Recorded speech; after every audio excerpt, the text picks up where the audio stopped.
Insider's host and the ABC's national political lead, David Speers. David, you have certainly been busy, and we've been busy this morning because Donald Trump's tariffs are changing non-stop. So how's the government supposed to react to this and keep up? What have they said so far? Well, look, yesterday their reaction was fairly muted, not trying to get too excited, and you can see why with the news you just mentioned overnight that a federal appeals court, has paused this earlier ruling.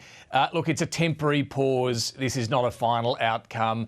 And yes, I think it was right for Australia and probably plenty of other countries affected by these Trump Liberation Day tariffs to be a little cautious in something that is playing out in the US court system. But look, they'd all be quietly pumping their fists if it's the courts that knock off these tariffs rather than the diplomatic pressure that they're trying to apply, which doesn't appear to be very successful. Look, worth pointing out, this applies to those Liberation Day tariffs for which Australia copped a 10% blanket impost on goods sold to the US, not the earlier 25% tariff on steel and aluminium. That's still an outstanding issue.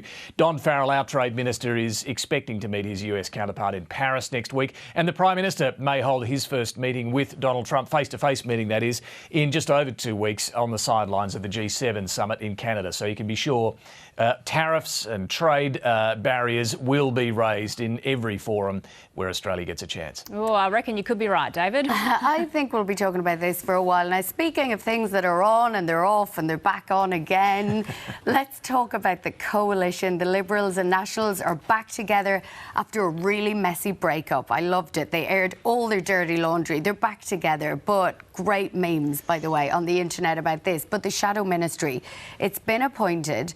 But David, you're right in there in Canberra. How much tension is brewing in the ranks after the events of recent weeks? Whoa, boy. Look, Catherine, you only have to look at what they're saying publicly, let alone what they're saying privately. Jane Hume, who is perhaps the biggest surprise, being one of the most frontline prominent performers for the Liberal Party, dropped entirely to the back bench. She's broken her silence this morning. She's spoken on the Seven Network to say that she is both personally and professionally disappointed. She's a friend of Susan Lee, so she reflected her personal hurt as a result of this decision. She says she's going to get on with it, but also points out that being on the backbench gives her the freedom to speak her mind. She doesn't have to toe the line, and she'll be doing just that. So that gives you an insight into what we can expect over the coming, months and years if Jane Hume is to remain on the backbench. Others like Jacinda Dumpenjippa-Price, you can see on screen there. She also said the other night that she is disappointed and that some of the appointments weren't based on merit. She's still in the Shadow Ministry, just demoted out of the Shadow Cabinet, but she still had a bit of a whack there at what Susan Lee has done here.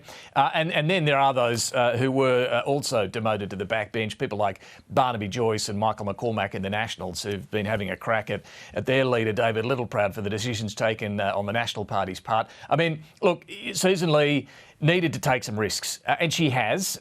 She's not just stuck with unity for the sake of unity. She's put some of the better performers in the coalition into some frontline roles. But yeah, there are a lot of unhappy campers. People pointing out she did deals to win the leadership, and she's had to pay that back with positions that have been appointed. I think the Nats are in a probably more difficult position, just the sheer number of National Party members bagging their leader, criticising how the last week or so on the breakup of the coalition went.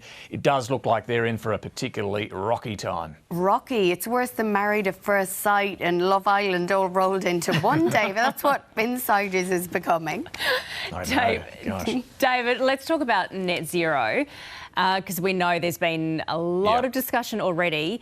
Is it possible for the coalition to be united on this one? I think it's pretty hard to see how they get united from where they are right now on this. I mean, you've got, particularly on the National Party, people like Barnaby Joyce, Matt Canavan, Colin Boyce sitting on the backbench now saying this is their reason for being. They're going to be fighting to drop this net zero target, right? This is their sole aim, and they're going to be doing that very publicly, very vocally.